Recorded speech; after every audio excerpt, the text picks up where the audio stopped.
where the stars speak truth. Have you ever looked at history, mythology, and the stars and thought, maybe, just maybe, it's all connected?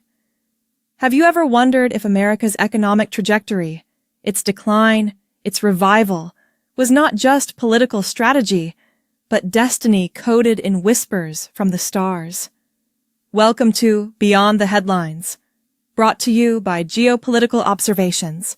Today's guest is no ordinary thinker. He's a renowned astrologer and geopolitical analyst, Mr. Agarwal, whose interpretations of the stars often shine a light on the hidden patterns behind global events. Today's episode, Why MAGA Became a Necessity and Reshoring Became a Rallying Point. And to help uncover the bigger picture, we have with us Mr. Agarwal, author of the widely followed Celestial Inspirations and Geopolitical Observations. Mr. Agarwal, welcome. Thank you. It's a pleasure to be here. The future often hides in plain sight, whether in the stars, in scriptures, or between policy lines. Let's rewind a bit. Let's start with a scene that's 7,000 miles and 7,000 years away from Washington, D.C. Ancient India. The great epic Ramayana. In the ancient Indian epic Ramayana, there was a bold political and spiritual ritual, the Ashwamegha Yagya, a mighty horse, symbolizing imperial intent, is set free to roam across kingdoms, accompanied by a small contingent of troops. If a kingdom stops the horse, it means war. If it allows the horse to pass, it acknowledges the supremacy of the king. A test of strength, a call to power, a strategic assertion wrapped in ritual. Sounds distant?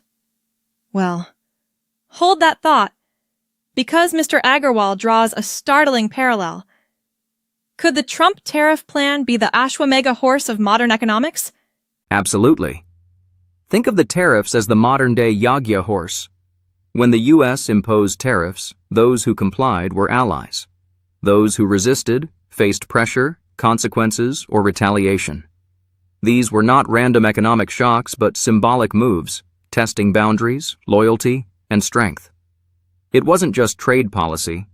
It was a declaration of supremacy. Countries that accepted the new terms were allies.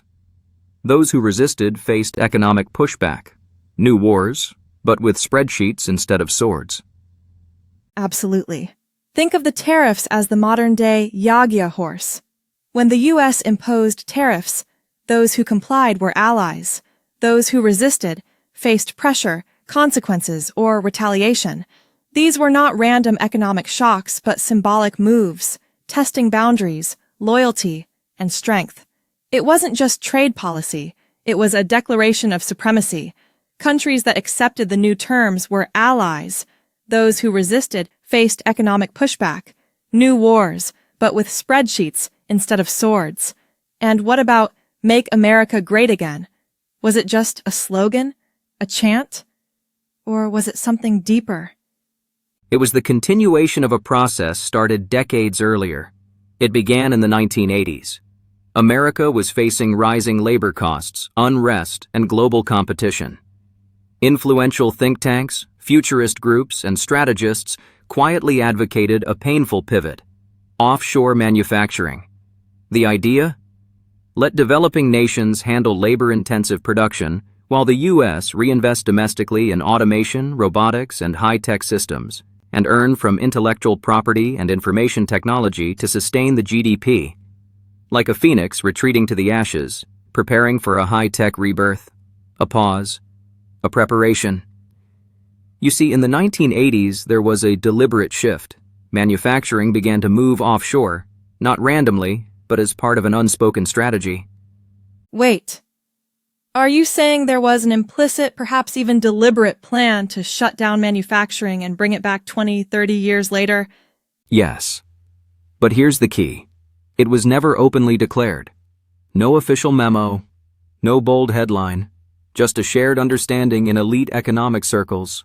Offshoring was temporary. Behind the public outrage over factory closures was a quiet confidence. We'll return, and when we do, we'll lead the world, not with muscle, but with machines. A painful necessity to invest in something bigger, automation, robotics, digital infrastructure. But here's where it gets chilling. Not just economic strategy. Mr. Agarwal says, it was written in the skies. In the 1980s, Uranus and Neptune sat in the third house, signs of labor unrest, industrial disruption. Saturn, placed in Virgo, marked economic discontent, decline in trade. The U.S. was going through karmic correction.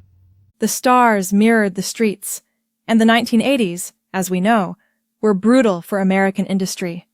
Factories closed, jobs disappeared. But in the background, a buildup. Quiet investment in R&D, AI, software. America was offshoring yesterday to dominate tomorrow.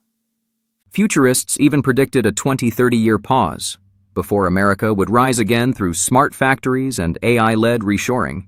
And fast forward to now, that vision is unfolding before our eyes. Yes.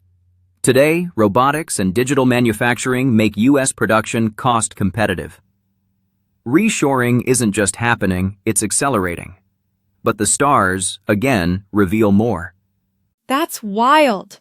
So even back then, the stars were saying, America, hit pause, but only to come back smarter. Absolutely. Think of it like pruning a tree. You lose the leaves, but you prepare for a powerful bloom. This cycle of strategic sacrifice was written both in policy and in the skies.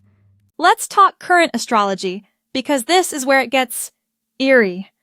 Right now, Saturn has shifted into the 7th house, troubled waters in foreign affairs, trade complications, tensions with global partners. But for workers and industry, it's a time of gain. Uranus in the 9th with Jupiter, scientific breakthroughs, legal upheavals, but also the rebirth of innovation. So while international relations might stumble, internal strength, domestic productivity is on the rise. Exactly. The stars suggest America can suffer externally, but become powerful internally.